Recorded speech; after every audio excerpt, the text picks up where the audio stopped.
এসো কোরআনের আঙিনা, এসো শান্তির মোহনা।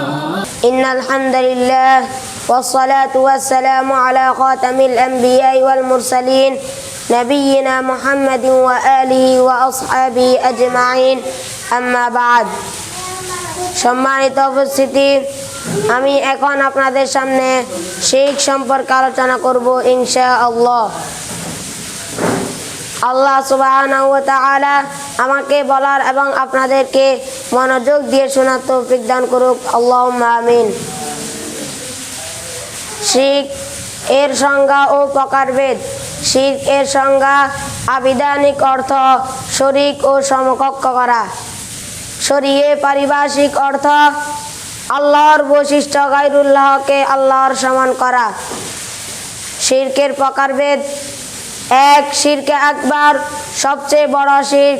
তা হলো প্রত্যেক সেই শিরক যা শরীয়তে সাধারণভাবে উল্লিখিত করেছে এবং যা করলে মানুষ দিন থেকে খারেজ হয়ে যায়। দুই, শিরকে আসগার, সবচেয়ে ছোট শিরক। তা হলো প্রত্যেক সেই কথা বা কাজ যা শরীয়তে সাধারণভাবে শিরক বলে প্রমাণিত হয়েছে, দলিল দ্বারা জানা গেছে যে এর কর্তা দিন থেকে খারেজ হয়ে যায় না।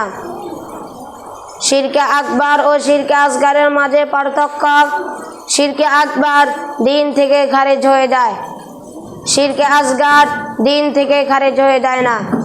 শিরকে আকবার সমস্ত অনেক আমল নষ্ট হয়ে যায়, শিরকে আসগার সমস্ত অনেক আমল নষ্ট হয়ে যায় না, তবে যে আমলের লোক দেখানো শিরক হবে সেই আমল নষ্ট হয়ে যায়। শিরকে আকবার এর কর্তা চিরস্থায়ী জাহান্নামে বাসী হয়, শিরকে আসগার এর কর্তা চিরস্থায়ী জাহান্নামে বাসী হয় না, জাহান্নামে প্রবেশ করলেও চিরস্থায়ী জাহান্নামে বাসী হয় না। শিরকে আকবার এর কর্তার জানমাল হালাল হয়ে যায়, শিরকে আসগার এর কর্তার জানমাল হালাল করে দেয় না। আসসালামু আলাইকুম ওয়া রাহমাতুল্লাহি ওয়া বারাকাতুহু।